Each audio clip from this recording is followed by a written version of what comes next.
Muy buenos días a todas y todos. Sean cordialmente bienvenidos a este tercer día de trabajos de la segunda edición de la Jornada de Ciencia Política de la UAM Iztapalapa 2023. El día de hoy tenemos de nueva cuenta una mesas que durarán todo el día desde este momento, desde las 10 de la mañana hasta las 8 de la noche. Esperemos contar con la participación de todas y todos a lo largo de este día y en el resto de las mesas. Pues bien, antes de continuar con la mesa que va a iniciar los trabajos del día de hoy, queremos agradecer la colaboración, el apoyo de la Cátedra Francisco I. Madero, que desde la organización de estas jornadas de ciencia política y a lo largo de todas ellas hemos contado con su apoyo y respaldo. Muchísimas gracias a todo el equipo que encabeza la maestra Fabiola Franco.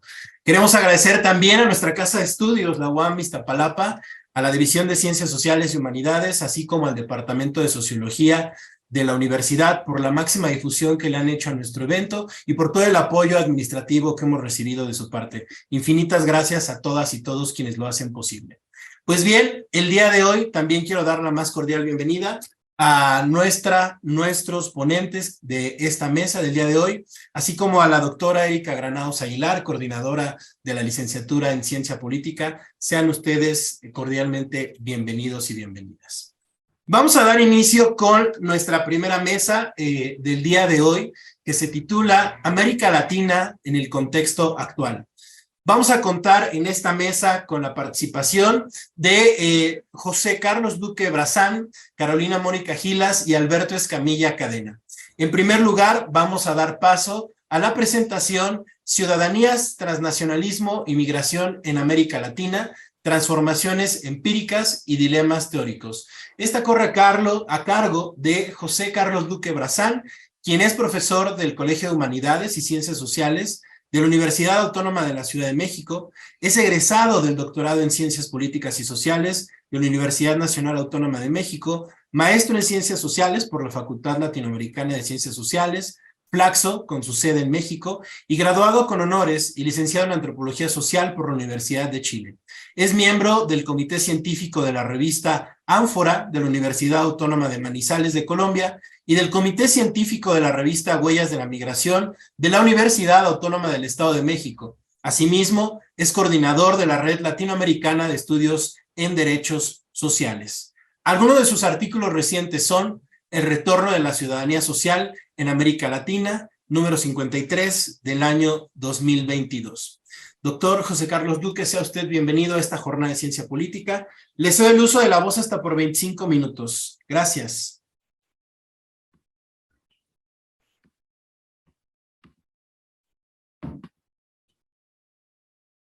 Hola, ¿qué tal? Buenos días. Qué gusto estar con ustedes. Yo estoy presentando mi PowerPoint. ¿Se ve? Bueno, en primer lugar quiero agradecerle a la doctora Erika Granados por la fina cortesía. Muchas gracias, Erika. Gracias, Omar, por todas tus atenciones. Y también a la Cátedra Madero, que pues es nuestra plataforma, y también a la Universidad Autónoma Metropolitana, sede Iztapalapa. A mí me toca hablar sobre ciudadanías, transnacionalismos e inmigración en América Latina, transformaciones empíricas y dilemas teóricos. Bueno, voy a empezar en primer lugar hablando de lo que es la ciudadanía. La ciudadanía, según los abogados, es el contrato político cristalizado en la Constitución que da derechos y deberes a los miembros de una comunidad política. Básicamente es eso lo que nos dicen los abogados y su mirada procedimental. Sin embargo, si uno se mete a realizar una mirada sociohistórica de la configuración de la ciudadanía en los últimos tiempos y desde su momento clásico en la Grecia ateniense, vamos a tener que tomar la ciudadanía desde otros lados, desde otras pincitas, para entender cómo se da este proceso de construcción de los derechos en la modernidad latinoamericana y occidental. ¿Por qué? Porque desde que fue construida la ciudadanía como dispositivo de inclusión en los derechos políticos, simultáneamente también fue construida como un dispositivo de exclusión de los derechos políticos. Y además, si ya nos si nos metemos en el mundo griego o ateniense, eran ciudadanos, los varones, miembros de los linajes fundadores de la ciudad-estado, propietarios, pero quedaban fuera de la ciudadanía las mujeres, los comerciantes, los extranjeros y los esclavos, ¿no? Era una ciudadanía que fincaba su modelo de lógicas de construcción política en una economía esclavista y evidentemente una sociedad marcadamente patriarcal, ¿no? Esto no cambió cuando llegó la ciudadanía moderna. En los siglos XVIII, cuando se producen las grandes revoluciones liberales, básicamente la de Estados Unidos contra los ingleses, 1776, y la Revolución Francesa de 1789, estas generaron un cúmulo de revoluciones liberales en donde todas construyeron sus constituciones, sus banderas, sus fronteras, y también construyeron su nueva arquitectura política, la arquitectura institucional de la modernidad política, que era básicamente articulada a partir de tres elementos: el Estado, la ciudadanía y el régimen político, que era la democracia. Bueno, pero hubo algo que no cambió desde los griegos hasta ese momento histórico. ¿Y qué es lo que no cambió? Que nuevamente las constituciones dijeron que eran ciudadanos, los propietarios, los que tenían una educación, alfabetos, los que pagaban impuestos y los que moralmente eran y cumplían con los ritmos y rituales simbólicos de lo decente en esas comunidades políticas. Y de plano quedaron, y tenían que ser varones, si no, no. Entonces, entonces quedaron excluidos los campesinos, los obreros, las mujeres, todos los demás. Entonces, esto nos lleva a pensar la ciudadanía desde otras categorías. ¿Por qué? Porque ese proceso de exclusión siguió dándose a lo largo de la configuración, de las configuraciones históricas de la ciudadanía dentro de la modernidad hasta llegar a llegar al día de hoy. Sin embargo, aquí hay una cosa muy interesante. ¿Cómo definir a la ciudadanía entonces? Bueno, hay que entenderla como un dispositivo político de inclusión y exclusión en los derechos de los sujetos que aspiran a esa calidad. ¿Por qué? Porque esta mirada nos permite entender a la ciudadanía como un campo de conflicto, como una arena política en donde están los que luchan por conservar sus privilegios y donde están quienes luchan por acceder a esos privilegios. Esa es una primera característica de la ciudadanía. Hay otra característica también importante que tiene que ver con el sujeto de la ciudadanía o el sujeto de la ciudadanía. ¿Por qué? Porque Hannah Arendt nos dice algo importante: la ciudadanía es el derecho a tener derechos. Y uno se pone a escuchar, Hannah Arendt dijo, la ciudadanía es el derecho a tener derechos, ok, ¿y eso cómo se entiende? ¿Cómo lo digerimos? Lo que nos quiso decir Hannah Arendt es que el sujeto, el ser humano, está en constante producción y reproducción de su constitución, que van saliendo nuevas facetas del sujeto que van incorporándose al plano de lo público. Así las mujeres comenzaron a exigir sus derechos políticos con los movimientos sufragistas, los obreros comenzaron a luchar por sus derechos sociales y también políticos. O sea, esta producción de la ciudadanía, de la lucha por los derechos, confrontada en la arena política de la ciudadanía, iba a tener tres elementos fundamentales que los iban a dinamizar: el clivaje de lo étnico, el clivaje del género y el clivaje de la clase social. Estos tres clivajes van a estar metidos dentro de nosotros y van a aflorar cuando los procesos políticos permiten que se asomen, ¿no? ¿Y contra qué van a aflorar? ¿Contra qué van a pedir derechos? ¿Y qué formas de inclusión política en términos de los derechos van a solicitar, van a exigir, van a demandar? Eso es lo interesante. ¿Por qué?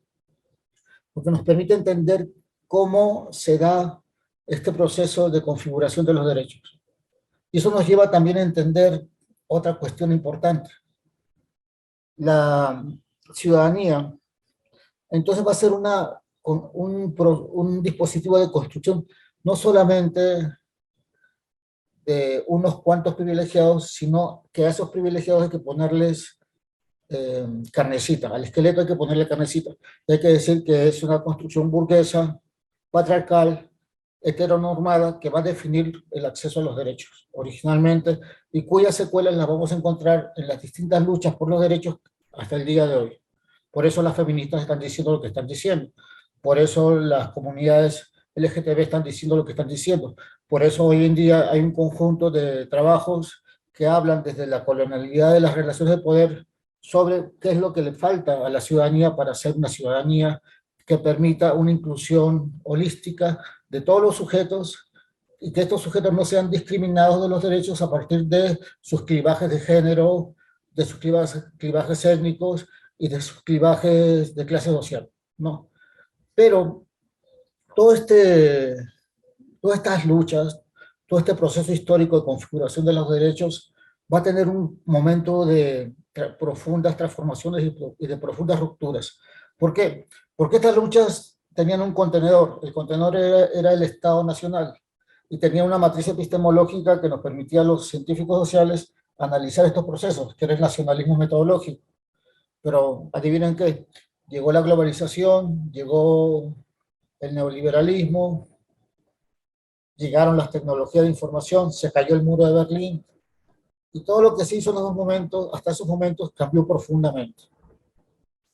Y cambió profundamente, ¿por qué? Porque hubo una institución política que comenzó a debilitarse, o quizás comenzó también a reconstituirse. ¿Por qué? Porque el Estado Nacional fue atacado por el neoliberalismo, por la globalización, por las tecnologías de la información, por la emergencia de la narrativa de los derechos humanos, que debilitaron sus concepciones clásicas de soberanía, ¿no? Eso es fundamental.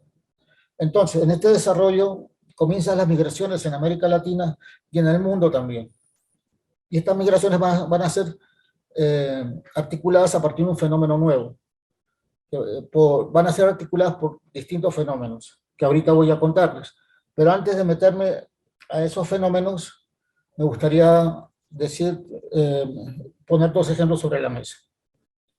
En la pantalla ven dos fotografías. Una es de la televisión chilena que dice que más de 500.000 extranjeros podrán votar en el plebiscito constituyente en Chile. ¿Qué es lo que está pasando en Chile?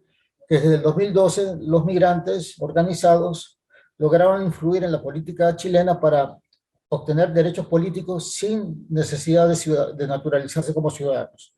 Esa es una de las grandes transformaciones empíricas de la producción de la ciudadanía en América Latina. ¿Por qué? Porque a partir del 2012, por primera vez en América Latina, hay un país que permite que los migrantes voten en todas sus elecciones. Y lo que estoy mostrando aquí en la foto no es una cuestión menor. Son 500.000 migrantes que estuvieron capacitados para votar y elegir a los constituyentes de la próxima constitución chilena. Otra cosa es que haya ganado la derecha, que no quería que hubiera constituyente, ¿no? Pero hubieron 500.000 migrantes habilitados para votar en un proceso constituyente. Eso es notable. Por primera vez en la historia política de América Latina, los migrantes asisten con derechos políticos electorales para elegir a sus representantes que van a discutir la Carta Magna de un país latinoamericano. Si eso no es un cambio, pues que me revisen. Yo creo que sí, y la realidad me apoya. El otro elemento que quiero mostrar abajo es la foto de la bandera guatemalteca, hondureña, mexicana que está de fondo. Esa foto corresponde a una de las primeras marchas de las caravanas migrantes que se realizaron en México entre el 2018 y el 2023, básicamente. Esta fue una de las primeras acciones colectivas organizadas por los migrantes en México. Ahora, aquí hay un detalle interesante. Nuestro compañero Pascuino nos dice que hay tres formas de participación política. La institucional, a través del voto, ¿no? La que se da a partir de la participación política a través de la acción colectiva, pero respetando las reglas de juego institucionales, y el tercer tipo de participación política es aquella que es la que domina rupturista, donde ya la gente se cansa de todo y dicen al diablo con las instituciones, hacen una revolución y construyen nuevas instituciones políticas una vez que derrotan a las élites que tenían el poder anteriormente, ¿no? En el caso de la fotografía tenemos dos formas de participación política, la institucional y la que se da a través de la acción colectiva con las caravanas migrantes y bueno, pero ya hay formas de participación política. O sea, estamos viendo que algo muy interesante. Primero, que en Chile los migrantes votan en todas las elecciones. Segundo, que en México, a partir del 2018, los migrantes comenzaron a organizarse a través de acciones colectivas y movimientos sociales incipientes que no cristalizaron para exigir sus derechos y básicamente sus derechos humanos. Eh, Ahora, vamos de nuevo. Entonces, están tres elementos que nos van a permitir entender el despliegue de estas nuevas migraciones, ¿no? Uno, el despliegue de la globalización tecnológica, el neoliberalismo, las políticas migratorias que se van a empezar a endurecer a partir del año 93 y paralelamente en el Cono Sur se dieron tres procesos significativos: la instalación, expansión de la globalización, la expansión del neoliberalismo y la apertura de las fronteras y las transiciones políticas a la democracia que generaron la importancia de los derechos humanos. Porque esto va a ser muy importante para entender qué es lo que pasó con las migraciones. Así podemos establecer un primer argumento, que los derechos humanos funcionan como dispositivos de inclusión política y democrática desde la sociedad civil hacia los estados, y ello va a facilitar la incorporación de los inmigrantes durante las décadas de los 90. Los exiliados de las dictaduras se transformaron en los sujetos que brindaron su hospitalidad a los migrantes en los 90 del Cono Sur, y ello facilitó la producción del transnacionalismo y de la ciudadanía desde abajo, tanto en el sur como en el norte del continente, aunque de manera diferencial. ¿Qué es lo que quiero decir? Que estos factores que estoy explicando permitieron la producción de la ciudadanía, de los derechos políticos de los migrantes, tanto en el Cono Sur como en el norte del continente, aunque de manera diferencial. En el Cono Sur permitieron que los migrantes permitieron dos cosas: que los migrantes los migrantes que vivían en los países de acogida tuvieran derechos políticos y que los emigrantes tuvieran derechos políticos en sus comunidades políticas. Fue una cuestión bidireccional. Y en México, por ejemplo, tuvimos a partir del 2006 el voto a los mexicanos residentes en el extranjero, en las elecciones nacionales. Pero la vida no es fácil y toda primavera tiene un otoño y tiene un invierno.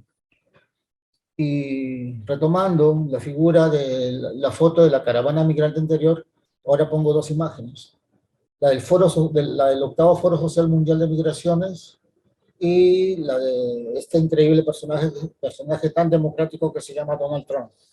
¿Qué pasó? Porque es importante tomar a consideración estos elementos. Porque en el año 2018, en el mes de noviembre, después del triunfo de López Obrador y la 4T, se produjo semanas antes de que López Obrador asumiera el poder, un evento fundacional, o sea, el octavo Foro Social Mundial de las Migraciones. Vinieron cientos de activistas migrantes de todo el mundo. Se organizaron caravanas simultáneas en Europa, en África, y los migrantes ya transnacionales empoderados, súper duros, quisieron demostrar en la antesala de la toma del poder de la izquierda en México del poder, que ellos también estaban aquí, que eran sujetos de derechos, y lo hicieron súper bien. Hubieron marchas, hubieron caravanas, hubieron eventos tan importantes como, por ejemplo, la caravana migrante mesoamericana de las madres de los migrantes desaparecidos en el tránsito de Tapachula a Ciudad Juárez, ¿no? Vinieron muchos delegados, se hizo un gran comunicado internacional demandando que emigrar es un derecho. Se hicieron eventos simultáneos en Europa, en África, en México. O sea, para los migrantes, y yo como soy migrante, para nosotros fue la felicidad, jajaja. Al fin estamos acá, al fin tenemos visibilidad política y nadie nos puede molestar porque venimos a quedarnos. fue el inicio de una breve primavera de las políticas de puertas abiertas del gobierno mexicano. ¿Pero qué pasó? A finales del mes de mayo del 2019, ya cuando López Obrador había asumido el poder, apareció el señor que está aquí abajo, ustedes lo conocen, es un buen tipo, dicen sus amigos, yo no estaría seguro. Básicamente les voy a decir que no es mi amigo y no lo conozco en persona, pero sí conozco los efectos de sus pensamientos. ¿Y qué pasó con Donald Trump? Le dice al gobierno de López Obrador, si tú no me arreglas la casa con el tema de las políticas migratorias, le voy a subir el arancel al 20%, 20 o 25% a todos los productos mexicanos que nosotros importamos desde sus fronteras, desde su país. Pues esas palabras de Donald Trump fueron desoladoras y fuertísimas. México tembló y una semana después el gobierno de López Obrador estaba desplegando 30,000 miembros de la Guardia Nacional, que no había sido pensada para militarizar fronteras, en la frontera sur, en Tapachula. Y 2 semanas después, Marcelo Ebrard, canciller del gobierno de la Cuarta Transformación, firmó un convenio con el gobierno de Donald Trump, en donde ocurrió algo muy interesante y muy trágico también. Se acabó la política de puertas abiertas y de una manera que yo no alcanzo a entender, las políticas migratorias del gobierno de Donald Trump basadas en la seguridad, y militarización de las fronteras fueron asumidas como sus políticas por el gobierno de Andrés Manuel López Obrador. Evidentemente aquí hay una explicación geopolítica, hay una relación desigual entre una potencia como Estados Unidos y México, pero lo importante es que ahí acabó el veranito de los derechos humanos y de las políticas de puertas abiertas del gobierno de López Obrador hacia los migrantes. Y empezó un momento histórico de las políticas migratorias en México, caracterizadas por el control de las fronteras, por la seguritización, y cuya alegoría trágica más importante fue la muerte de 40 migrantes quemados en una cárcel del Instituto Nacional de Migraciones. El Instituto Nacional de Migraciones no les dice cárcel, pero nosotros vimos los videos, tenían barrotes, tenían cerrojos, no pudieron salir los migrantes y terminaron quemados vivos, o ahogados generalmente. Y bueno, hasta ahora el director del Instituto Nacional de Migraciones, contra el migrante Garduño, no renuncia. Pero bueno, este escenario nos habla de algo muy importante, del florecimiento de los derechos políticos de los migrantes a partir del año 90 y del progresivo decaimiento de estos derechos debido también al decaimiento de los derechos humanos en la región. ¿Por qué es importante eso? Porque lo que yo sostengo es que sin un Estado de Derecho construido por una institucionalidad y por una legitimidad emanada desde los derechos humanos, no se produce un sostén suficiente para darles a los migrantes los derechos que corresponden. Lo que pasa va a ser lo contrario. ¿Por qué? Porque el campo de los derechos humanos va a ser llenado, va a ser vaciado de los valores de los derechos humanos y va a ser llenado por los valores de la seguridad, de que el migrante es un peligro, etcétera, etcétera, ¿no? De la criminalización de los migrantes. Bueno, ya estoy acá, y ahora, ¿qué tiene que ver el transnacionalismo con todo esto? Tiene que ver con algo muy interesante. Cuando comencé mi intervención, me quedan 3 minutos, voy a ser riguroso en el tiempo que me toca. Cuando comenzó en 1990 esta configuración de la realidad transnacional, surgieron dos miradas teóricas, dos enfoques teóricos para analizarla desde el norte, desde los Estados Unidos. Uno fue el transnacionalismo antropológico, muy de corte de colonial, feminista, comandado por Glick Schiller, Santos y otros más, y que publicaron un libro, National Book, en 1994, que es su carta de presentación en la sociedad académica. En 1999, Portes, el otro grupo que vamos a denominarlo transnacionalismo desde abajo o transnacionalismo inmigrante, capitaneado por Alejandro Portes, publicó un libro, La globalización desde un dossier en la revista Estudios Étnicos, que se llamó el transnacionalismo desde abajo. Estos dos libros impactaron fuertemente en la comunidad académica del sur, ¿no? Y nos hablaron de una nueva realidad, que nos hablaron de la simultaneidad, que el transnacionalismo es el conjunto de relaciones políticas, económicas y sociales que se configuran a través de las redes sociales y que atraviesan simultáneamente dos países en términos de el estar aquí y el estar allá. Y el problema es que también hubo un debate teórico. ¿Por qué? Porque nunca supimos si el transnacionalismo era un paradigma teórico, porque decía que era una teoría de alcance medio. Nunca supimos si era una perspectiva teórica o si simplemente eran teorías de alcance medio para examinar estos cambios construidos a partir de la globalización. Después de mucho debatir y gracias a autores como Jorge Durán, Miguel Moctezuma, yo he llegado a una conclusión. El transnacionalismo es un rasgo de la realidad construida a partir de las relaciones generadas por el neoliberalismo y la globalización económica que impactaron en los sectores que vivieron la globalización desde abajo y que fueron excluidos. Y estos actores, y entre estos actores estaban los migrantes. Y los migrantes excluidos, ¿no?, de los papeles, de los derechos, se organizaron para tener derechos.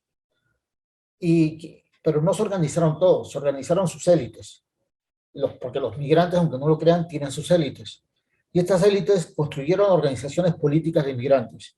Y estas organizaciones políticas de inmigrantes, cada vez que necesitaban construir alguna demanda, activaban su repertorio transnacional y generaban acciones colectivas transnacionales para influir simultáneamente en el país de acogida y en el país de expulsión, o en la comunidad de acogida y en la comunidad de expulsión.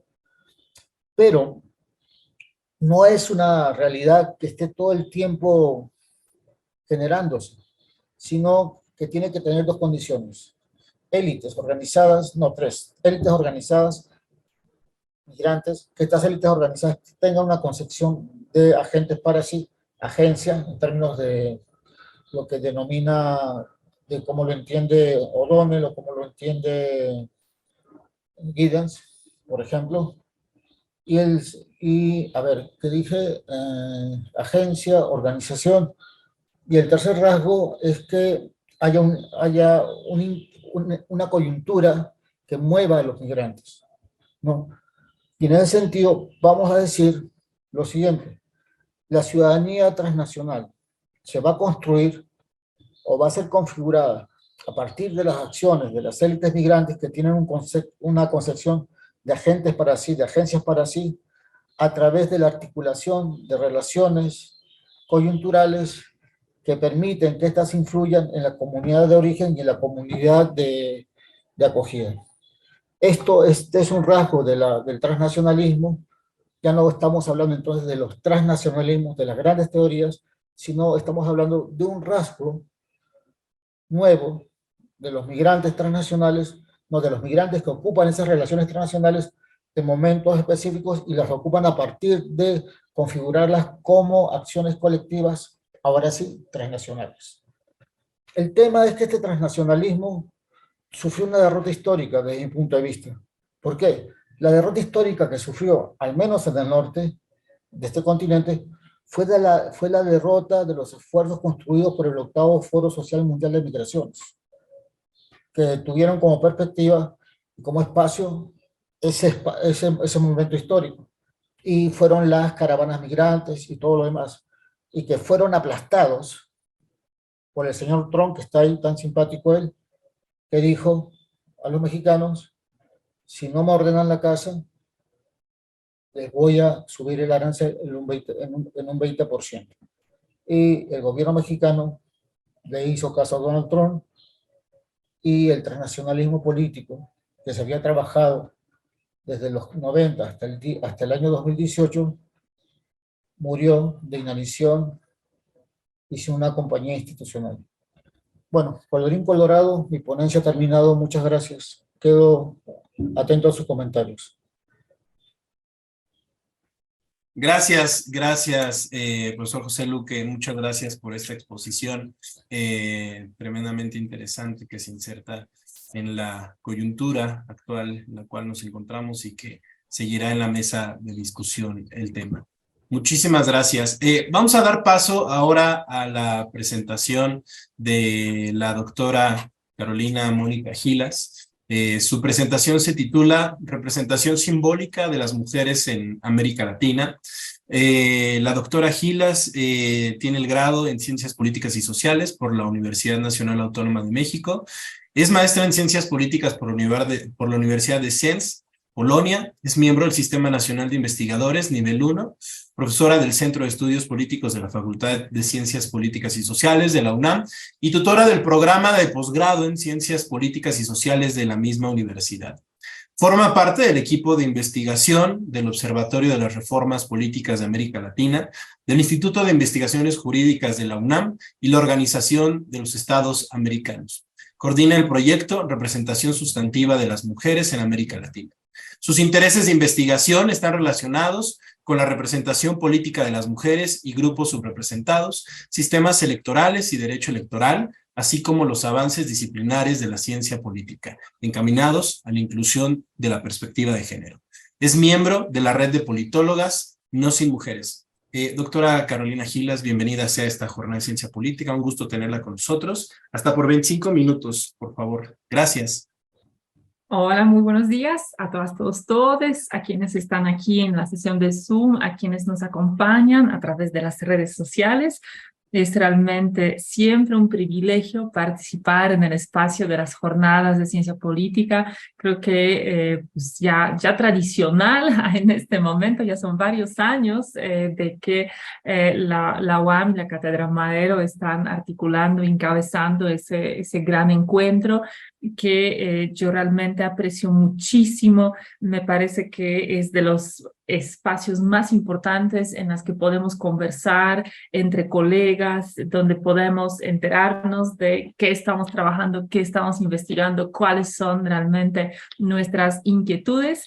Y para mí es un placer enorme acompañarles. Les agradezco muchísimo por la oportunidad de sumarme a este espacio. Voy a empezar a compartir la pantalla, que también les preparé una presentación relacionada a una investigación que nos ha absorbido en los últimos casi 2 años y que tiene que ver con la exploración de la representación simbólica de las mujeres en nuestra región en América Latina. Esta investigación pues surge y el interés por explorar esos temas de los cambios que hemos estado observando tanto en nuestro país como en la región y que aquí quiero ilustrar con un par de imágenes. Aquí pueden ver el Congreso del Estado de Morelos entre 2015 y 2018, que como pueden ver ha sido integrado fundamentalmente por los varones. Ahora, ¿cómo se vio ese congreso? A partir de 2018 se puede apreciar en esta foto, y aquí podemos ver, y una imagen dice mucho más que 1000 palabras, cómo han cambiado las proporciones, cómo han cambiado las relaciones numéricas entre las mujeres y los hombres en los cargos de representación legislativa. Algo de ese tamaño también ha ocurrido en nuestro Congreso Federal y ha ocurrido en los congresos nacionales y en los países federales también, en algunos casos, como es el caso de Argentina, en las entidades, en los estados. Y nos hemos centrado en más de una década, en casi 2 décadas, en ciencia política, en tratar de entender por qué las mujeres no llegaban a los cargos ¿Y qué teníamos que hacer y qué tipo de mecanismos institucionales, de acciones afirmativas, de las cuotas, de la paridad se requerían para que eso cambiara, para que las proporciones empezaran a moverse, como aquí lo ilustro con el ejemplo del Congreso de Morelos?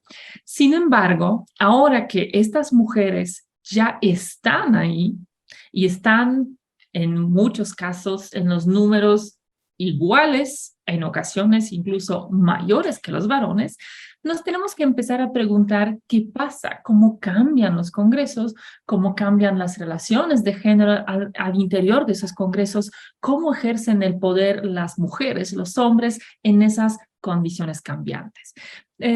Otro aspecto justamente relacionado con ello que nos llevó con un gran equipo de investigación internacional con colegas de diferentes países de América Latina, que al ratito les contaré cuáles fueron, también las transformaciones que hemos observado en particular en el caso mexicano, donde hemos llegado a la integración o paritaria o incluso dominada por las mujeres de algunos órganos internos del Congreso Federal, de la Cámara de Diputadas y Diputados en particular, de su mesa directiva, y cuando pudimos ver a Laura Rojas, como pueden ver aquí en la imagen de la derecha, tomando la posesión del cargo de la presidencia de la mesa directiva de la Cámara en 2019. Cuando fue esa gran noticia, cuando quienes nos preocupamos y quienes nos importa la representación política de las mujeres, a quienes nos importa la transformación de las relaciones de poder, hemos estado celebrando ese hecho histórico de tener por fin a una mujer a cargo del Congreso, a cargo de la Cámara de Diputadas y Diputados. La mayoría de los diarios que han reportado, insisto, ese histórico evento, lo han hecho con este tipo de imágenes que pues, ocurrieron precisamente ese día, en ese momento de toma de posesión del cargo por Laura Rojas. Y siguiendo con la idea de que una imagen dice más que 1000 palabras, pues pareciera ser que el poder masculino, representado aquí por el presidente saliente de la mesa directiva, pues busca mantener el control, ¿no? E imponer ese poder masculino sobre las mujeres que llegan a los congresos. Y eso renovó o fortaleció ese interés que estuvimos teniendo y que pensamos que había que llevar las agendas de la investigación a empezar a mirar qué es lo que les pasaba a las mujeres al interior de los congresos, cómo se relacionaban con sus contrapartes masculinas, qué es lo que podíamos observar. Y lo hemos hecho a nivel subnacional mexicano, pero hoy de lo que les voy a contar es cómo lo hemos hecho y qué hemos encontrado llevando ese análisis a la región América Latina.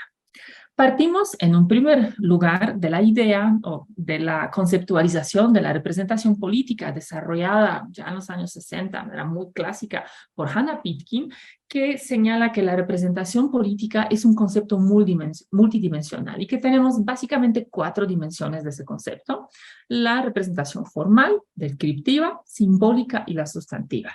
Como les comentaba hace rato, nos hemos dedicado 20 años o más analizando las 2 primeras dimensiones, la representación formal y la representación descriptiva, es decir, tratando de entender quiénes llegaban, cuántas mujeres, hombres, ¿no?, llegaban a los espacios y por qué llegaban, a través de qué tipo de normas, a través de qué tipo de regímenes electorales de género lograban una mayor representación descriptiva, qué reglas eran más o menos eficientes en ese sentido.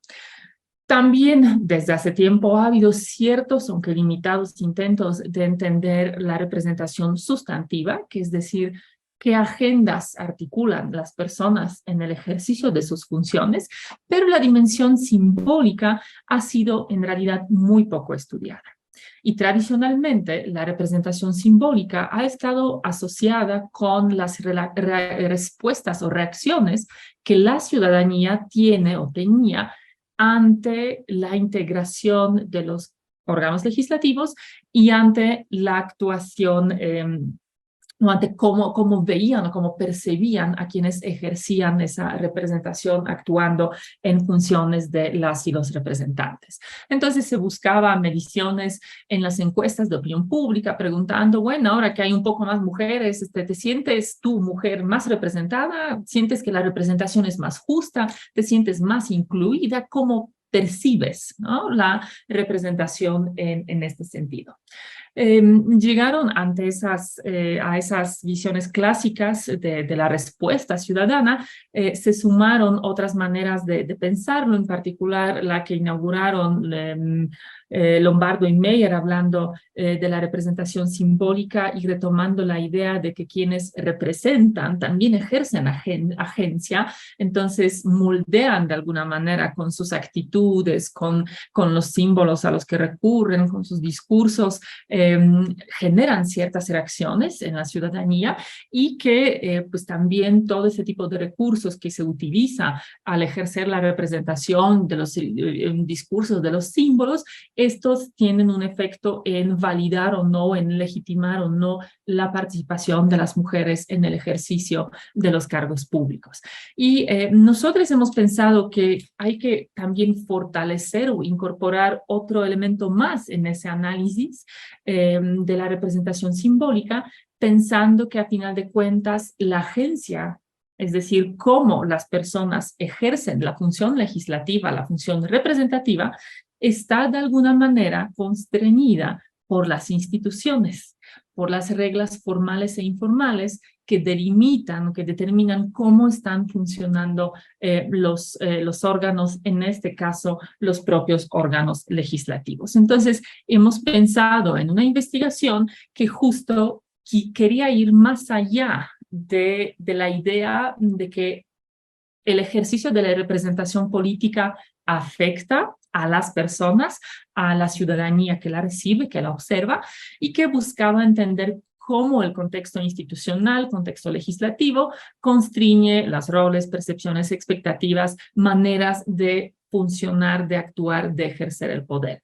Entonces decidimos observar así entendida representación simbólica de las mujeres en las cámaras de 8 países de América Latina, buscando identificar los factores entonces asociados con su mayor o menor capacidad de ejercer la representación simbólica y esperando básicamente que con una mayor representación descriptiva, es decir, con una mayor presencia de las mujeres en los órganos legislativos, y vamos a encontrar y vamos a observar una mayor representación, una mayor capacidad de ejercer la representación simbólica por parte de las legisladoras. Hemos seleccionado 8 casos buscando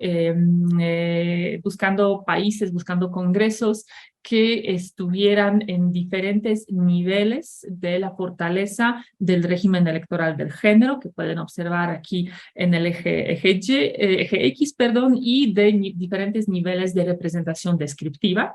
Y entonces seleccionamos 3 casos que cuentan con una baja representación descriptiva de las mujeres, que son Brasil con 15%, Perú con casi 8%, y El Salvador con casi 31%, con periodos respectivos que pueden observar aquí en la pantalla.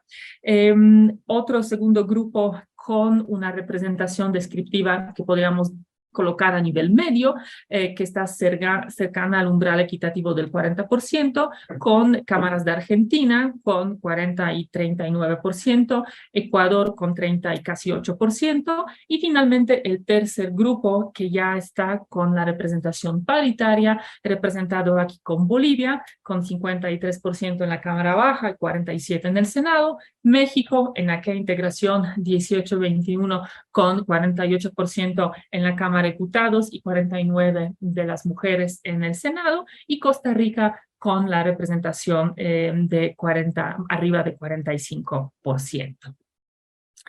Hemos determinado que vamos a mirar la representación simbólica a través, en primer momento, del acceso de las mujeres a los espacios del poder dentro del poder. Sabemos todas, todos que no es lo mismo ser una legisladora o un legislador, digamos, de a pie que coordinar un grupo parlamentario, encabezar alguna de las comisiones importantes o estar en órganos directivos como podrían ser las mesas directivas o las juntas de coordinación política y sus similares. Entonces, buscamos analizar cuántas mujeres, qué proporción de mujeres y qué proporción de los varones llegaban a la presidencia de los órganos directivos, qué proporción de las mujeres integraban esos órganos directivos, cómo se integraban las comisiones y cómo se presidían las comisiones en términos de género, aquí introduciendo además esa división que la literatura señala como fundamental entre comisiones blandas y comisiones duras. Comisiones duras son todas aquellas que asociamos con el poder duro, fuerte, tradicional, poder político, que tienen que ver con las finanzas, gobierno, política interna, industria, control sobre los recursos, y que tradicionalmente, al ser consideradas más importantes, han sido siempre ese coto del poder masculino, frente a las comisiones blandas, que son aquellas relacionadas con la salud, educación, equidad, igualdad, seguridad social, el propio género, regulación del ámbito privado, y que en muchos sentidos, nos dice la literatura, son una especie de la extensión de las tareas de cuidado que tradicionalmente se las ha estado asignando a las mujeres en el ámbito privado y que al incorporarse las mujeres en el ámbito público se espera que se dediquen también a esas mismas temáticas que implican cuidar de otras personas, pero ahora no solamente en su hogar, en su familia, sino a nivel de la nación o a nivel de representación. Y finalmente buscamos mirar las dinámicas internas de los congresos, pensando en que una mayor representación descriptiva de las mujeres tendría que contribuir a que cambiara la manera en la que se relacionaran las personas que trabajan al interior de los órganos legislativos, de ahí análisis o búsqueda de la existencia de unidades de género, de no discriminación, o de órganos de esa naturaleza que buscarían lograr relaciones laborales más igualitarias, más equitativas entre los legisladores, pero también entre todo el staff que trabaja en esos órganos.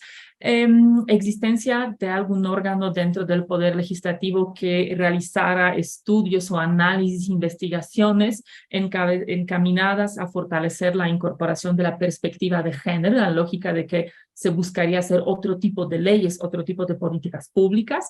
Y finalmente, algo muy simbólico, queríamos ver cómo hablaban los congresos, si la manera en la que los congresos hablaban de su propio trabajo, hablaran hacia la ciudadanía, iba a cambiar también con la llegada de las mujeres a los cargos. Entonces, les voy a platicar ahora un poco sobre qué es lo que hemos encontrado en ese sentido en nuestras bases de datos. Hemos construido para esos 8 casos bases de datos originales y estas bases pues evidencian que hay todavía importantes obstáculos en el acceso de las mujeres a los órganos directivos. Aquí pueden observar el porcentaje de las mujeres en las presidencias de los órganos directivos y en la integración de esos órganos directivos colegiados, y pueden ver que si bien las mujeres están presentes en todos, ¿no?, en los órganos directivos de todos los congresos latinoamericanos, no sucede en la misma medida esa participación. Las mujeres llegan a ser la mayoría de quienes integran los órganos de dirección en ambas cámaras del Congreso mexicano y de la Asamblea Legislativa de Costa Rica y del Senado boliviano. Alcanzan la paridad en la Cámara de Diputados de Bolivia y en el Congreso de Ecuador, pero en el resto de los países ocupan posiciones ya minoritarias, cercanas a 40% en Perú y el Senado argentino, apenas una tercia en el caso del Congreso de El Salvador y de la Cámara de Diputados de Brasil, y con una presencia muy simbólica en la Cámara de Diputados de Argentina. Si pensamos ya solo las presidencias de estos congresos, ahí podemos ver que hay 2 casos donde no hubo una mujer que alcanzara la presidencia, que son El Salvador y Argentina, y en los resto de los países solo 3 tuvieron presidencias dominadas por las mujeres, que es el Senado argentino, la Cámara Baja mexicana y Bolivia. Y solamente en el caso de Costa Rica tuvimos paridad en las presidencias, mientras que baja presencia en el resto de los casos, en el Senado mexicano, en el Congreso ecuatoriano, Cámara de Diputados brasileña y en el Senado boliviano. En cuanto a las comisiones, también podemos observar esos patrones generizados de integración y presidencia que les estuve comentando, de los que apunta la literatura, tanto en su integración como en su presidencia. Del lado izquierdo, relativo a las comisiones, pueden ver que las mujeres integran y presiden en mayor proporción las comisiones blandas que duras, más o menos en promedio 47% de las comisiones blandas frente a 30 y casi 6% en caso de las duras en su integración, y en el caso de la presidencia en promedio 43% de las comisiones duras y 32% de las comisiones blandas. En algunos casos llegan a dominarlas de manera muy marcada, como en el Senado argentino, casi 67%, en las cámaras mexicanas, 63% casi 64-63% en los dos casos, en Costa Rica 50 y casi 7%, y en las cámaras de diputados de Argentina y de Bolivia cercanas a 54%. En las comisiones duras, pues lo que estamos observando es que las legisladoras son la mayoría de los espacios solamente en el Senado boliviano, con cierto equilibrio en su Cámara de Diputados, en el Senado mexicano y en la Asamblea Legislativa de Costa Rica, y en las presidencias hay un sesgo muy, muy importante. Las mujeres presiden muchas más comisiones blandas que comisiones duras, especialmente en la Asamblea de El Salvador, en la Cámara de Diputados mexicana, en los senados de Argentina y de México, y las presidencias de las comisiones duras solamente en el caso de Costa Rica, llegan a estar dominadas hacia 56% en el caso, insisto, de Costa Rica. Entonces, los datos que hemos encontrado también ahora sobre el uso del lenguaje y de las transformaciones internas de los congresos también apuntan a que las reglas generizadas se mantienen y se mantienen muy fuertes.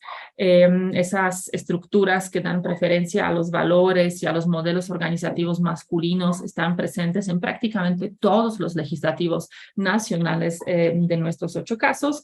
Solamente las cámaras, ambas de Argentina y de México, cuentan con una unidad para la igualdad de género que busca mejorar las relaciones laborales. Solamente 3 legislativos, el argentino, mexicano y costarricense, tienen un órgano especializado que busca la transversalización de la perspectiva de género, y el uso del lenguaje incluyente también es muy, muy poco presente en estos congresos, que tienden a mantener el lenguaje masculinizado, emplear el lenguaje genérico masculino, incluso hablando de mayorías constituidas por las mujeres, y la evaluación pues, nos señala que los documentos oficiales, los comunicados de prensa mantienen cierto uso del lenguaje incluyente solamente en la Asamblea Legislativa de El Salvador y en ambas cámaras del Congreso mexicano, aunque en la Cámara de Diputados hemos observado inconsistencias en su empleo. Aquí, para cerrar esa parte de la presentación de los datos, hemos tratado de observar si la fortaleza del régimen electoral del género o la representación descriptiva de las mujeres se relacionan de alguna manera con la integración y presidencia tanto de los órganos directivos como de las comisiones duras y blandas.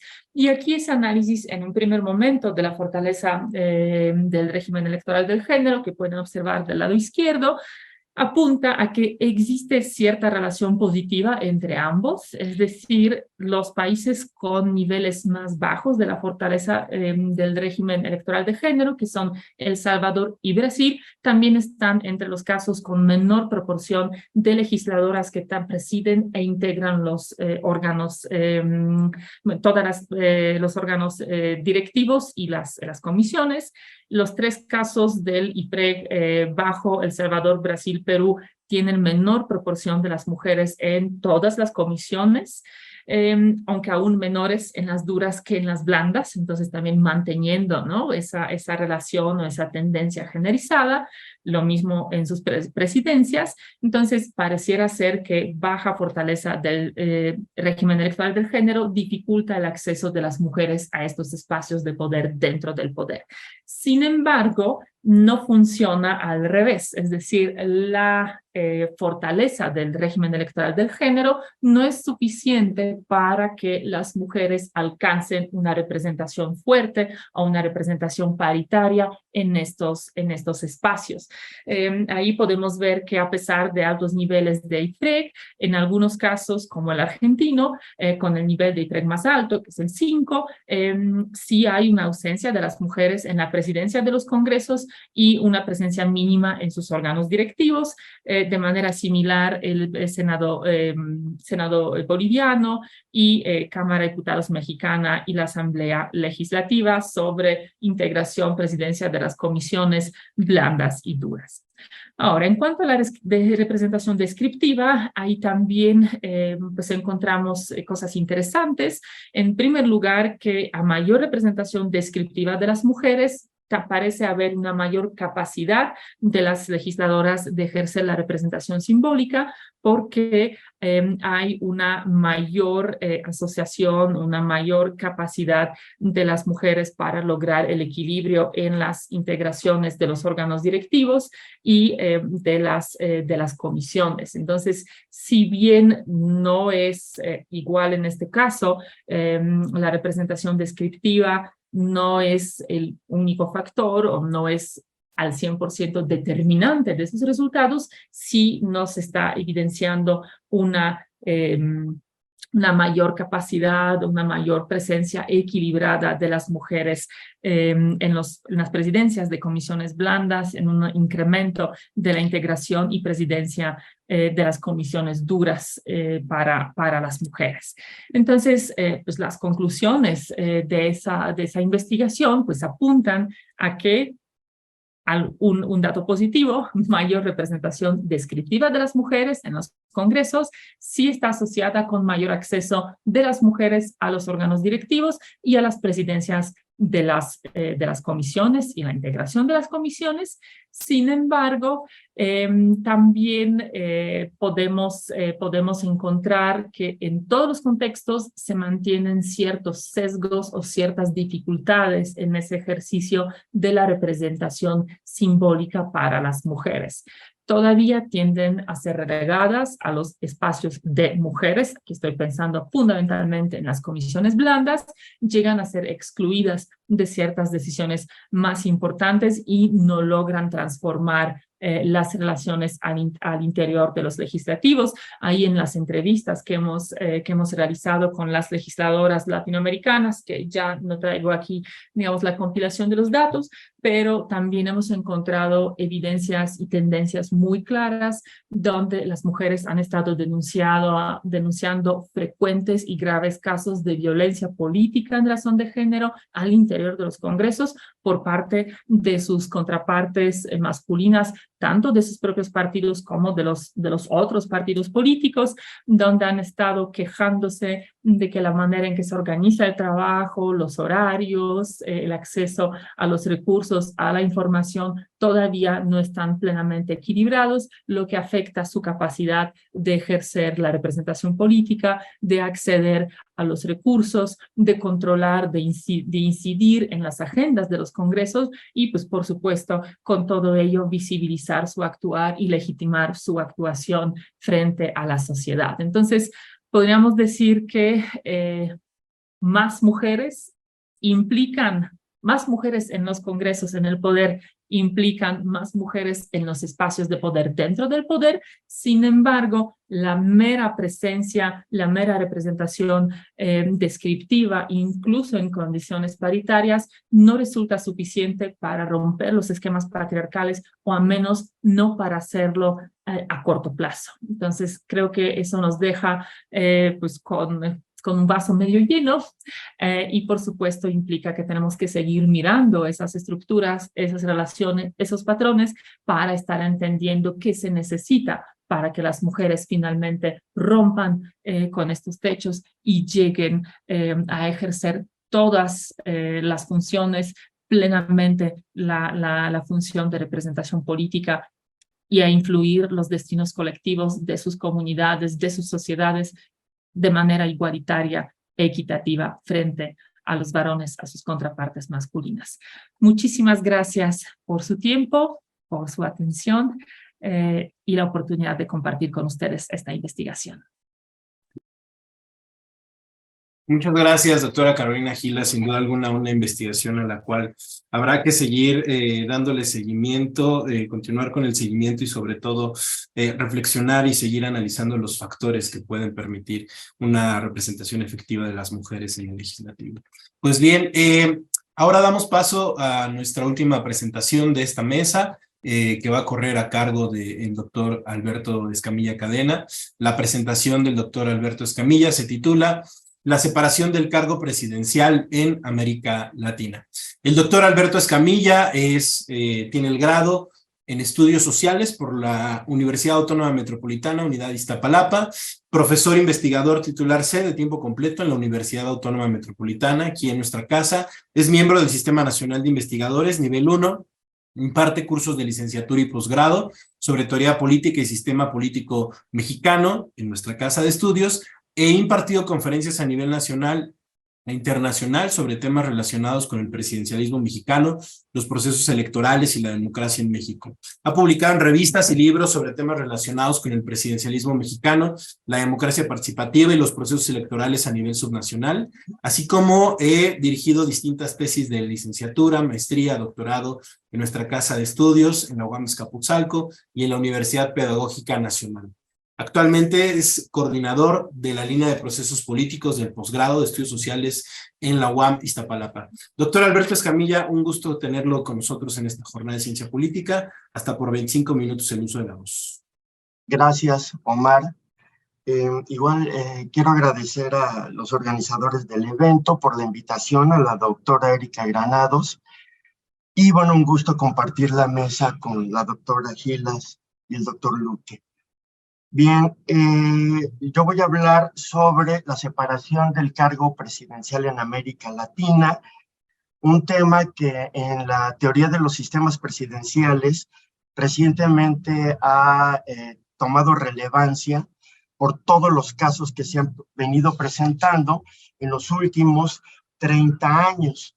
Previo quiero decir que dado que en los sistemas presidenciales no existe un voto de censura, como en el parlamentarismo, la forma en que los presidentes eran separados del cargo era por la vía violenta, era a través del golpe de Estado. Y bueno, a partir de 1992 esto empezó a cambiar y ahora son las instituciones las que pueden llevar a cabo este proceso de la separación del cargo presidencial. Bien, comparto. Digamos, Aníbal Pérez Liñán y otros autores han definido a este fenómeno como el nuevo patrón de inestabilidad política en América Latina. Y bueno, primero decir que en un lapso de 30 años, entre 1992 y 2022, han sido separados del cargo 19 presidentes. Y se ha dado a través de 3 vías: el juicio político, la renuncia y la ausencia del Ejecutivo. Digamos, es una vía institucional. Habría una cuarta, que sería la revocación del mandato, que hay más bien quien separa del cargo al presidente es la ciudadanía a través de una consulta. Bueno, yo me voy a centrar más en la destitución vía el juicio político, la revocación del mandato o la renuncia voluntaria. Y bueno, decir entonces que el juicio, predominantemente ha sido el juicio político el que ha dominado en estos casos. Y es el mecanismo que sustituyó al golpe de Estado para derribar presidentes. Y bueno, vendría siendo un equivalente al voto de censura. ¿Qué es el juicio político? El impeachment es un instrumento jurídico que aplican los congresos cuando el presidente comete faltas graves, generalmente actos de corrupción, delitos o traición a la patria. Y el legislativo puede investigarlo y si se corrobora una falta por parte del presidente, puede aplicarse el juicio político. Y esto significa que lo separa del cargo antes de que termine su mandato. Juan Linz expuso en su seminal artículo de las crisis del presidencialismo que no se podía destituir a los presidentes, que había una rigidez del mandato. Bueno, pero pues, empíricamente puede mostrarse que no es así, que esta rigidez podía terminarse tajantemente aplicando el juicio político, que viene de la Constitución norteamericana, la original del Constituyente de Filadelfia, y que la adoptaron la mayoría de los países latinoamericanos. Por cierto, pues bueno, México no lo adoptó. ¿Sí? Entonces, bueno, también existía esta idea de que los presidentes eran todopoderosos y que no se les podía tocar, no se les podía separar del cargo. Y hemos visto con las transiciones a la democracia que los congresos han adquirido mayor protagonismo e influencia al grado de poder destituir a los ejecutivos. De tal forma que si antes estaban subordinados los congresos y los presidentes no estaban ni controlados, ni vigilados, ni fiscalizados, bueno, pues ahora ya lo están. ¿Cuál es el procedimiento? Primero, bueno, el presidente comete una falta, el Congreso lo investiga y si encuentra responsabilidad, puede llevar a cabo un juicio político, se vota por mayoría calificada y quien se erige en jurado de sentencia es el Senado. Es el órgano que vota la posible destitución, también debe de hacerlo a través de una mayoría calificada. Si el delito es muy grave, el presidente puede ser procesado penalmente, encarcelado.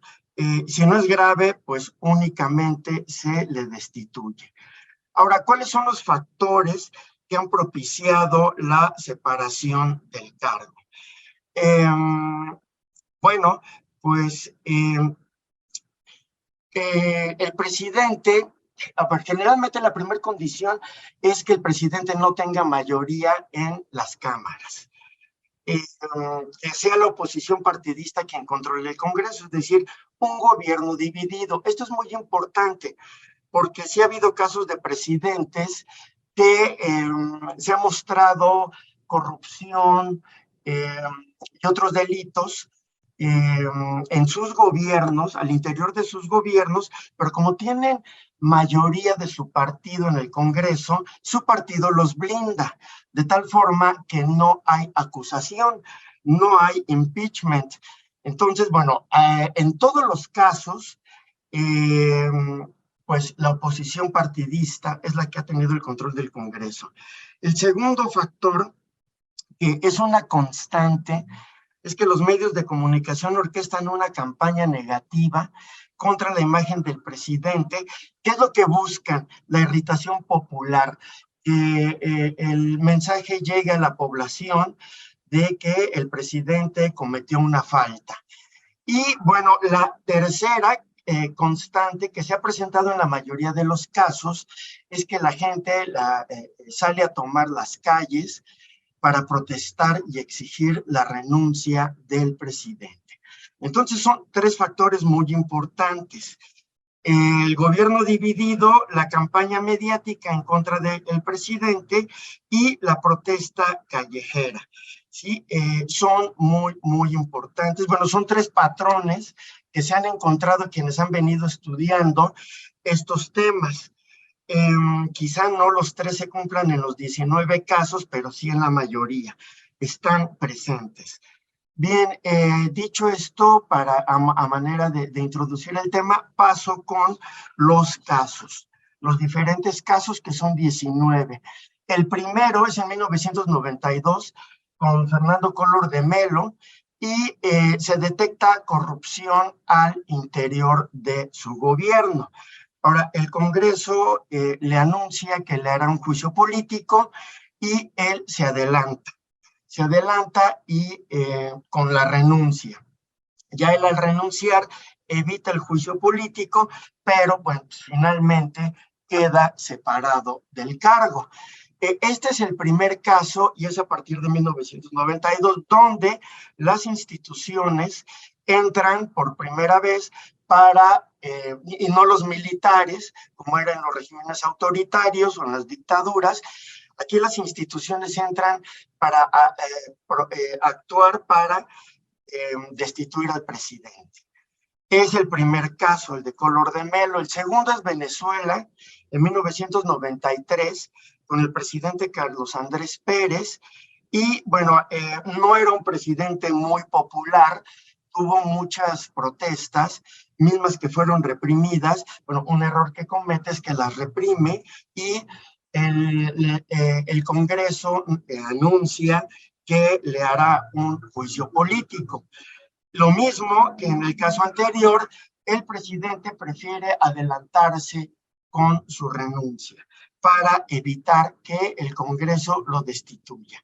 Así que bueno, hasta ahí han sido las salidas, prefieren renunciar. Posteriormente, en el mismo año 93, Guatemala, con Jorge Serrano, quien disuelve el Congreso. Al disolverlo, el Poder Judicial ordena la restitución de la legislatura y Jorge Serrano procede huyendo del país. Aquí ni siquiera hay renuncia, simplemente hay abandono del cargo, y una vez que hay abandono del cargo, pues ya lo desconoce el Congreso por haber actuado de esa forma. Ahora, el siguiente caso es Colombia, en 1996, con Ernesto Samper. Y bueno, a ver, la oposición tenía sospechas de que el narco había financiado su campaña.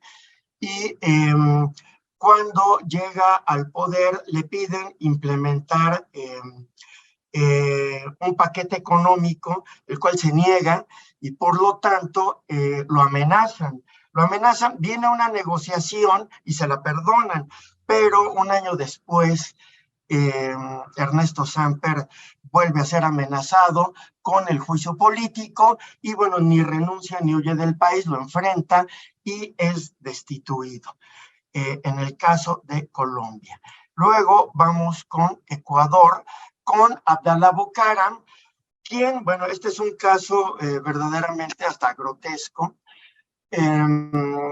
porque, bueno, se trataba de un personaje muy sui generis, quien era un político local, pero le gustaba bailar y salir cantando en programas de televisión, en comerciales, incluso se pueden ver en YouTube. Y el Congreso le decía que no le parecía que hiciera esos desfiguros públicamente. Y por lo tanto, estuvo todo el tiempo amenazado, pero no tenía el Congreso un motivo para destituirlo del cargo. Por lo tanto, bueno, fue incapacidad mental. Eso fue lo que argumentó en su momento el Congreso. Bueno, ¿cuál fue el desenlace? Pues sí, Abdalá Bucaram sí enfrentó el juicio político. Después de Ecuador está Paraguay, en 1999, Raúl Cubas, después de terminada la dictadura de Stroessner, que fue muy longeva. Bueno, Raúl Cubas libera, bueno, hay que recordar que en el mandato de Stroessner, que fue casi 30 años, pues fue una dictadura muy represiva y bueno, pues liberó de la cárcel a jefes militares que habían reprimido durante la dictadura. y los libera. El Poder Judicial le da 72 horas para volver a encarcelarlos. No acata el fallo judicial Raúl Cubas y por lo tanto, frente a este desacato judicial, se le aplica el juicio político. Luego vamos con Perú en el año 2000 con Alberto Fujimori, quien se presenta como un candidato independiente. Esto le seduce mucho a la población en ese momento. Y bueno, cuando estaba comenzando su tercer mandato, pues disolvió el Congreso. Y aquí él envía su renuncia por fax. En ese momento él no estaba en el país. Y bueno, pues evita el juicio político. Luego nos vamos con Ecuador. Nuevamente, Ecuador en el año 2000 con Jamil Mahuad, hay una crisis económica que no puede resolver y esto genera una serie de protestas sociales y una campaña de los medios de comunicación en su contra. Bueno, Jamil Mahuad también, antes de enfrentar el juicio político del cual ya estaba amenazado, decide abandonar el cargo. Luego vamos con Argentina, en 2002, que hay Argentina es un caso aparte, porque en un lapso de 5 meses hay 4 presidentes. Pero digamos, es Fernando de la Rúa, y lo mismo que el caso anterior, es una crisis económica, que es la peor crisis económica que ha vivido Argentina, la de aquel año, y lo mismo, el Congreso lo amenaza con la destitución y él renuncia. Entonces, bueno, ahí el caso de Argentina, bueno, sí merecería un análisis mucho más detallado porque son 4 presidentes en un lapso de 4 meses. Sí, algunos fueron interinos y todo esto, pero bueno, se contabilizan los 4. Luego viene Bolivia en 2003 con Fernando Sánchez de Lozada. Él también, Sánchez de Lozada se presenta como un político cercano a la política bolivariana y, bueno, pues hay una protesta también en este país, la reprime y ahí, bueno, es un error la represión a las protestas por la política económica que implementa. También viene la amenaza del Congreso del juicio político y termina renunciando, se anticipa. Nuevamente Ecuador, ahora en 2005, Ecuador con Lucio Gutiérrez. Bueno, su gobierno se caracterizó por darle los principales cargos del gabinete a su familia y a sus amigos más cercanos. Se le acusó de nepotismo. Por lo tanto, también viene la amenaza del Congreso y él termina renunciando. Ese es el desenlace. Luego viene Honduras en 2009 con Manuel Zelaya. Y bueno, en Honduras está prohibida la reelección presidencial y él manda hacer una consulta, le pide al ejército que organice una consulta, que la lleve a cabo para preguntarle a la ciudadanía si querían que se reeligiera. Y el Poder Judicial dice que es ilegal esta consulta y de todas maneras Zelaya la realiza. Entonces hay un desacato judicial y bueno, pues también viene la amenaza y él termina renunciando. También no solo renuncia, termina huyendo del país. También sucede eso en Honduras. Luego Paraguay, de nuevo, en 2012 con Fernando Lugo. Él, bueno, todo el tiempo tuvo una confrontación con los campesinos, hasta que llega a un límite y reprime las protestas campesinas. Y bueno, viene la acusación y el desenlace también es juicio político. Luego vamos con Guatemala, con Otto Pérez Molina en el 2015. Bueno, también coordinó una red de corrupción desde el gobierno. Aquí quien entra en acción, por increíble que parezca, es la Fiscalía General la Fiscalía de Justicia. El fiscal es el que lo denuncia, Digo que es una situación rara porque no es muy común ver, al menos en América Latina, que los fiscales o procuradores tengan la suficiente autonomía como para denunciar al presidente. Bueno, en el caso de Guatemala, el fiscal sí lo hizo, denunciando una red de corrupción desde el gobierno, lo que obliga a la renuncia del presidente. En el 2016, Dilma Rousseff, ¿cuál fue la causa? La corrupción en paraestatales petroleras, en Petrobras, y bueno, también una crisis económica porque se suspendieron varios programas sociales.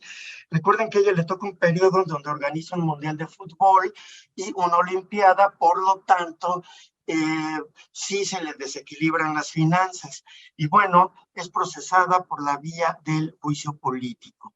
Luego viene el caso de Perú en el 2018 con Pablo Kuczynski, cuando, bueno, surge este caso de Odebrecht, que para algunos, pues, es un caso conocido. Odebrecht ha financiado 4 campañas presidenciales. Se sabe que incluso apoyó la de Enrique Peña Nieto. Bueno, financió la de Kuczynski y, bueno, viene el embate del Congreso y él se adelanta con la renuncia. Luego viene un caso que es atípico, se sale de todos estos que he estado mencionando, 2020 con Evo Morales, porque aquí no hay una amenaza del Congreso, sino de los jefes militares, donde, bueno, estaba comenzando su 5º mandato. Recuerden, había hecho previamente una consulta preguntándole a la ciudadanía si quería que se presentara a una nueva elección. La ciudadanía le contesta en la consulta que no. Sin embargo, él se presenta, gana la elección. Hay un debate sobre si hubo fraude o no lo hubo en esa elección. Para unos sí, para otros no. El punto es que él gana, toma posesión y a los 2 meses, con esta amenaza militar del comandante William Calimán, un nombre medio, pero bueno, medio esotérico, pero William Calimán, y le exige la renuncia y bueno, pues lo hace. Aquí se considera que fue un golpe de Estado. Regresamos a la intervención de los militares. Fue con esta amenaza. Después viene el caso de otra vez Perú con Martín Vizcarra, donde, bueno, otorga contratos a empresas familiares, por lo tanto, pues es corrupción, y el Congreso le aplica el juicio político. Nuevamente, Perú, que es el último, 2022, el presidente Pedro Castillo, la causa de la separación es que disuelva el Congreso, aunque en realidad lo que dice el dictamen es incapacidad moral. Se manejó ese argumento y bueno, se le aplica el juicio político. Antes de pasar ya directo a las conclusiones, bueno, quiero insistir en estas 3 constantes que se han aparecido, ¿no? El gobierno dividido, la protesta social y la campaña mediática en contra de la imagen del presidente. A ver, en 30 años han sido separados del cargo 19 presidentes en 9 países. Una ocasión en Venezuela, Colombia y Honduras, 2 veces en Bolivia, Guatemala, Brasil, Argentina y Paraguay, 3 veces en Ecuador y 4 veces en Perú. A 8 presidentes se le ha aplicado el juicio político. 7 han renunciado, 4 abandonaron el cargo y 1 fue sustituido sin juicio político de por medio, que fue el caso de Evo Morales. Bueno, a ver, este tema ha abierto un debate. Ha abierto un debate porque, a ver, para los críticos del presidencialismo, dicen que ahí está la muestra, la demostración de que el presidencialismo funciona mal. En 30 años han sido destituidos 19 presidentes, es una muestra de que está funcionando mal el sistema presidencialista, que hay que reformarlo, modificarlo, adaptarlo o definitivamente sustituirlo por un sistema parlamentario, que todavía es un debate más viejo. Pero bueno, eso por un lado. Por el otro hay defensores como Dieter Nolen, o el mismo Pérez Liñán, quienes dicen, bueno, a ver, a pesar de estos 19 casos, la realidad es que no ha caído la democracia, ni los militares han regresado al poder en ningún caso. Y no solo eso, no solo ha caído la democracia, sino que tampoco ha caído ningún sistema presidencial, no ha sido sustituido. Los sistemas presidenciales siguen vigentes todavía. Entonces, bueno, este es el debate que se ha abierto.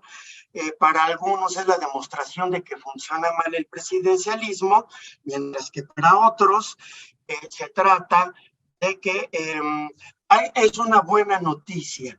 Ya no se le separa del cargo por la vía violenta, destruyendo el orden constitucional e institucional a través del golpe de Estado, sino que ahora las instituciones lo hacen a través de un procedimiento que es el impeachment, ¿no? He hablado de América Latina, bueno, en Estados Unidos están los casos, en el siglo XIX hubo un caso, ahorita recuerdo el nombre del presidente, bueno, está el caso de Nixon, que se anticipa con la renuncia, el caso de Clinton, que el Senado lo perdona cuando ya tenían todos los elementos, y el caso de Trump cuando fue mandatario, no me refiero al procedimiento de ahorita, que se está llevando a cabo en estos días porque ya no es presidente. En Estados Unidos al presidente se le puede destituir a partir de la ley de emolumentos, donde cuando eres presidente no puedes hacer negocios. Trump es empresario. La otra vía es que todo el gabinete firme una carta diciendo la incapacidad mental del presidente, cosa que no sucedió. Y la otra, bueno, pues es cometer algún delito. Por lo tanto, bueno, Trump se salvó, pero bueno, yo los casos que he abordado son los de América Latina. Y con esto concluiría. Muchas gracias, doctor Alberto Escamilla Cadena, profesor de nuestra casa de estudios, por su explicación, su exposición sobre el presidencialismo en América Latina. Definitivamente todas y todos aquellos quienes pasamos por las aulas de nuestra casa, la UAM Iztapalapa, si queremos aprender sobre el presidencialismo, tenemos que pasar rigurosamente por las extraordinarias clases del doctor Alberto Escamilla. Muchas gracias. Pues bien, vamos a pasar ahora a la primera ronda de preguntas que nos han hecho llegar el auditorio a través de las distintas redes sociales por las cuales se transmite esta jornada de ciencia política, a través de las redes sociales del Instituto Nacional Electoral, de la Cátedra Francisco I. Madero, de la División de Ciencias Sociales y Humanidades de la UAM Iztapalapa, así como la señal de la coordinación en ciencia política de esta misma casa de estudios. Voy a ir leyendo las preguntas en el orden como nos las fueron formulando. Pregunta Sergio López para el doctor José Luque Brazán. ¿Son las instituciones supranacionales o las instituciones locales de cada país las que tienen que dar la garantía de derechos humanos para las y los migrantes? ¿Son las instituciones supranacionales o las instituciones de cada estado o país las que tienen que ser los garantes de los derechos humanos para los migrantes? Para la doctora Carolina Gilas, pregunta Mónica Castillo, en el corto plazo o mediano plazo, ¿cuáles serían los factores que permitirían derribar el patriarcado o el sistema patriarcal en el poder legislativo en América Latina?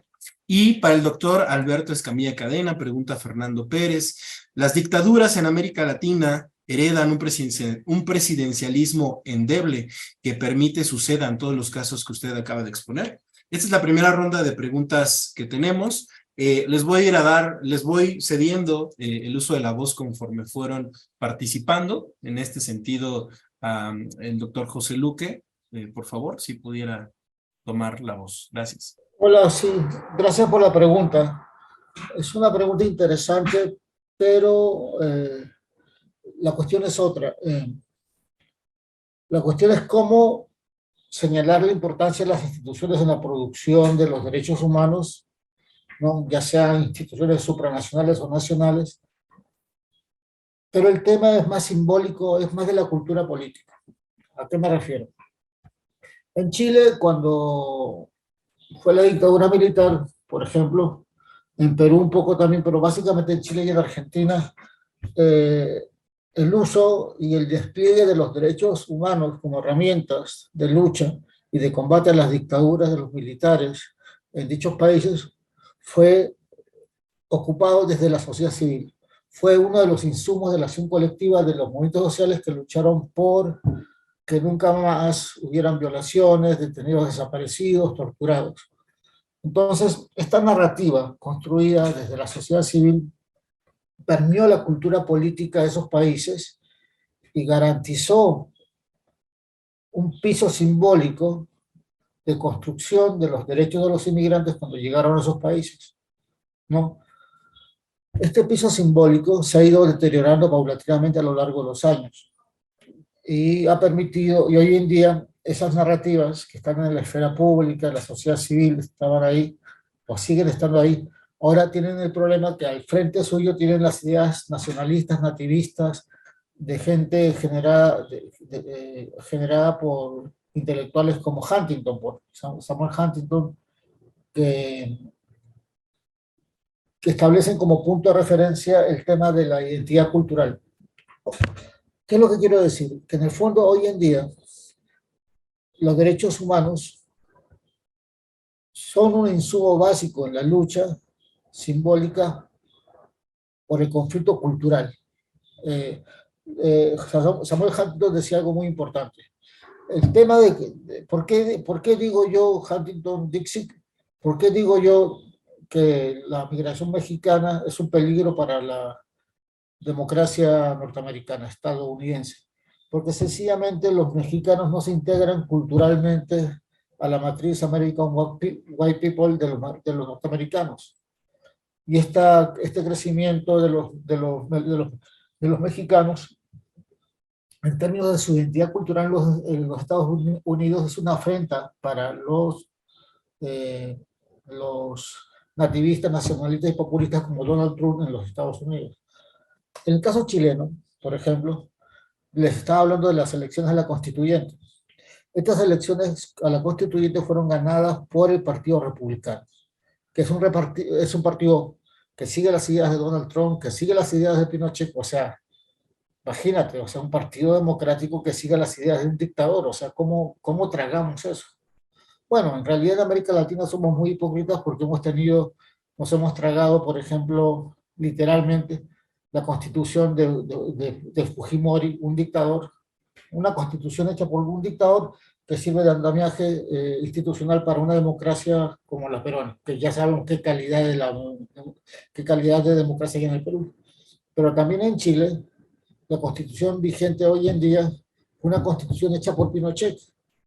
¿Cómo entendemos esta paradoja? Constituciones dictatoriales que sirven de base a la construcción democrática. O sea, eso yo no, sinceramente no lo entiendo. O sea, creo que ahí hay un problema de análisis, de generar nuevos equipamientos teóricos para definir claramente qué es eso. Porque yo no considero que una democracia que tenga un andamiaje basado en las ideas, valores, intereses y comportamientos políticos de una dictadura sea la base para para la construcción de una democracia. O sea, eso hay que decirlo con todas sus palabras. Pero bueno, vuelvo al tema que me preguntaron y que tiene que ver con lo último que mencioné. Lo importante es tener instituciones construidas desde una perspectiva de los derechos humanos que integren lo supra y lo nacional. Eso es fundamental. Pero también es fundamental que haya una cultura política instalada en la sociedad civil que ojalá sea hegemónica en términos en donde sean hegemónicos los valores de los derechos humanos para que esto se cristalice, para que los migrantes tengan derechos políticos, por ejemplo, incluso derechos humanos. En la investigación que estoy terminando de desarrollar, encontré algo muy interesante. Mientras más lejos una democracia latinoamericana está de los Estados Unidos, más fuertes son los derechos políticos y humanos de los migrantes, como pasa en Argentina y en Chile. ¿Por qué ocurre esto? Esa pregunta es la que estoy intentando responder ahora, ¿no? En lo que estoy haciendo ahora.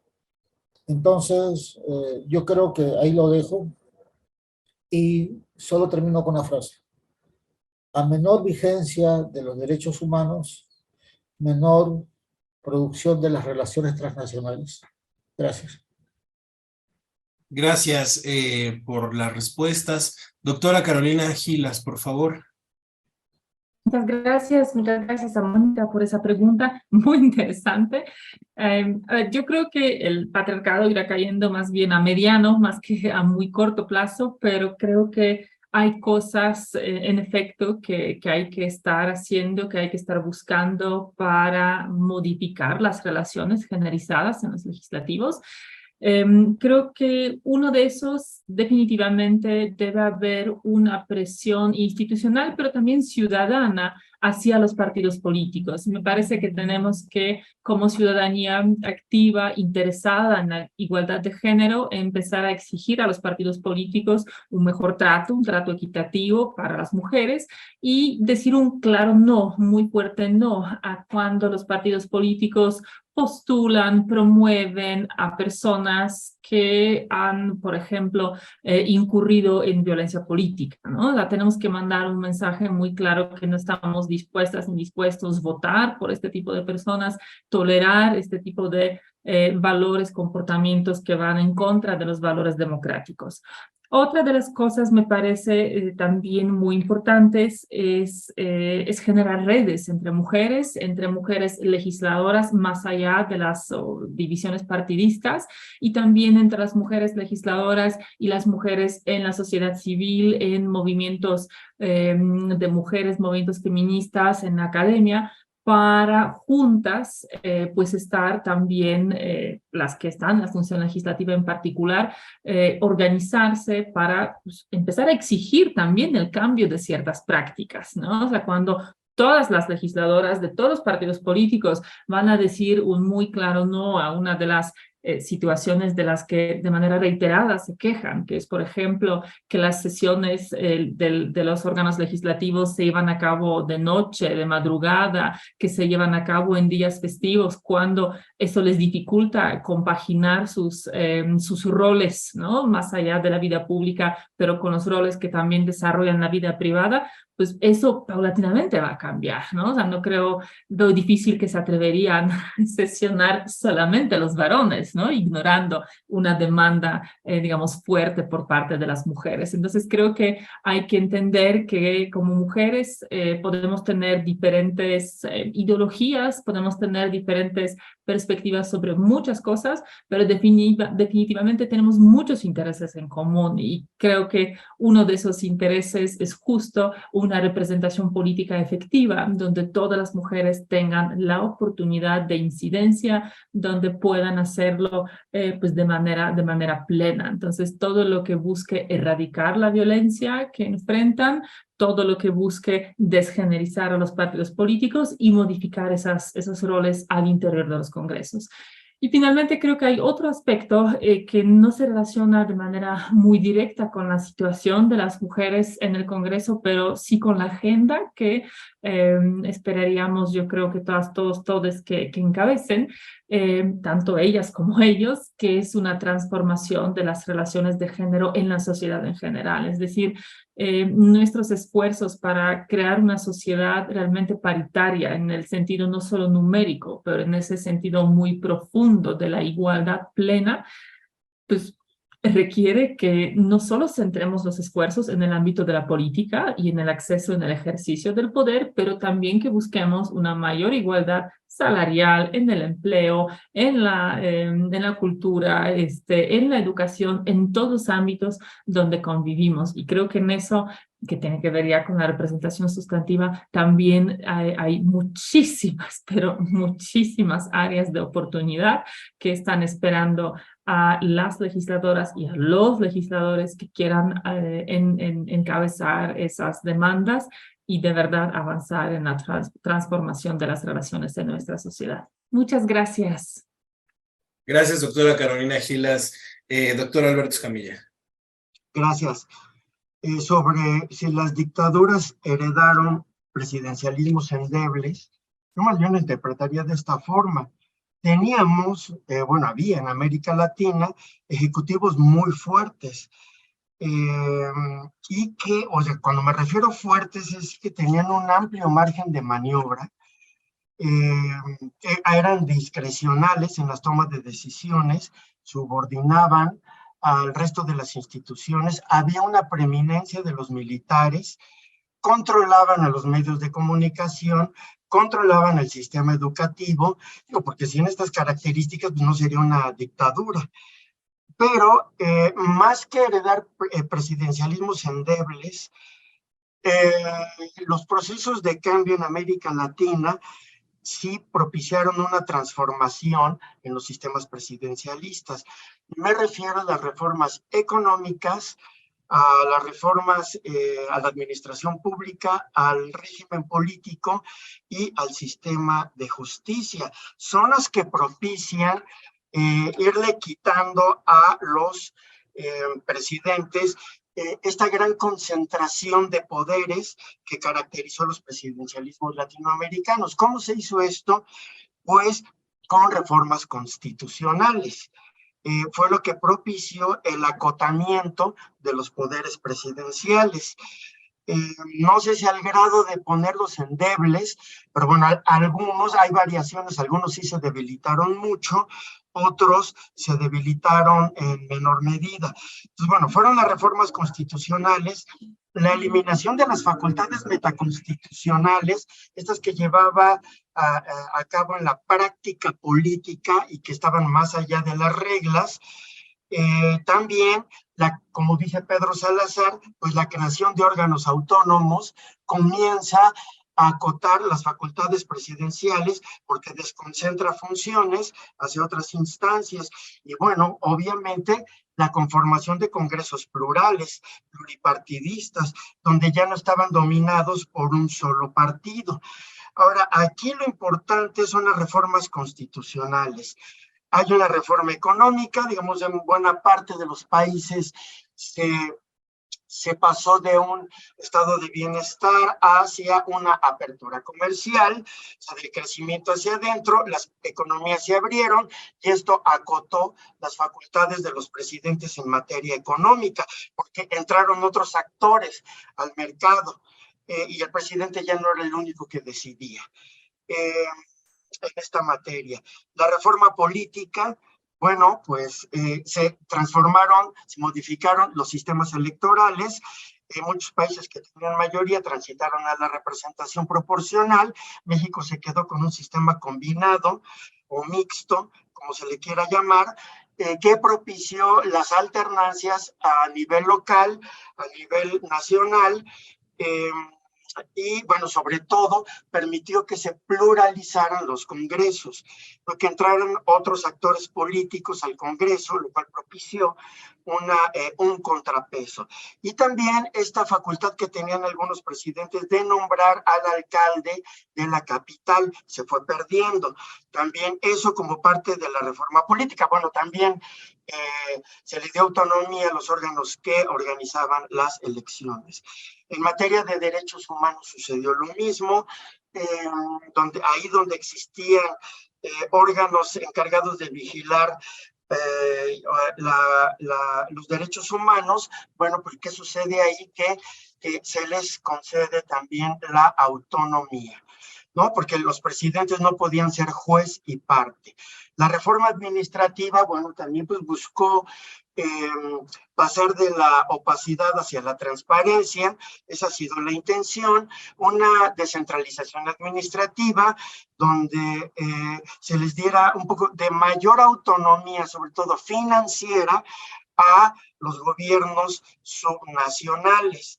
Y también se fortalecieron los órganos de fiscalización, no los órganos de fiscalización internos al gobierno, sino los externos, ¿no? Que esos son los importantes. Y bueno, también hubo reformas al sistema judicial que pues le dieron autonomía o pues pretendieron darle mayor autonomía a los órganos judiciales, a las cortes. Aparecieron controles constitucionales como las controversias constitucionales y las acciones de inconstitucionalidad. Ya existía el amparo, pero fueron apareciendo nuevos instrumentos. Y bueno, también en esta parte del sistema de justicia, ahí entraría también el fortalecimiento de los instrumentos para vigilar y proteger los derechos humanos. Todas estas reformas impactaron en los presidencialismos. ¿En qué sentido? Digamos, yo no utilizaría la palabra endeble, los fueron acotando, Ese fue el proceso que se vivió post dictaduras. No solo fue la transición a la democracia, hubo una reforma económica, una reforma administrativa y una reforma al sistema de justicia. Muchas gracias, doctor Alberto Escamilla, por las respuestas. Pues bueno, el tiempo nos ha alcanzado. Vamos a concluir esta primera mesa del día, mesa número 9 de todas las jornadas que llevamos hasta el día de hoy. Queremos agradecer la participación del doctor José Luque Brazán, de la doctora Carolina Gilas y del doctor Alberto Escamilla por contribuir y generar el conocimiento desde este espacio que generamos la Coordinación en Ciencia Política y la Cátedra Francisco I. Madero, así como el resto de instituciones convocantes. Las y los invitamos a la siguiente mesa que dará inicio a las 12 del día, en 10 minutos. Se titula Democracia. Contaremos con la participación de la doctora Esperanza Palma Cabrera, el doctor Fernando Castaños Zuno y la doctora Rosa María Mirón Lince. A todas y todos les agradecemos su atención y nos vemos en unos minutos. Gracias a todas y todos. Hasta luego. Que tengan un muy buen día.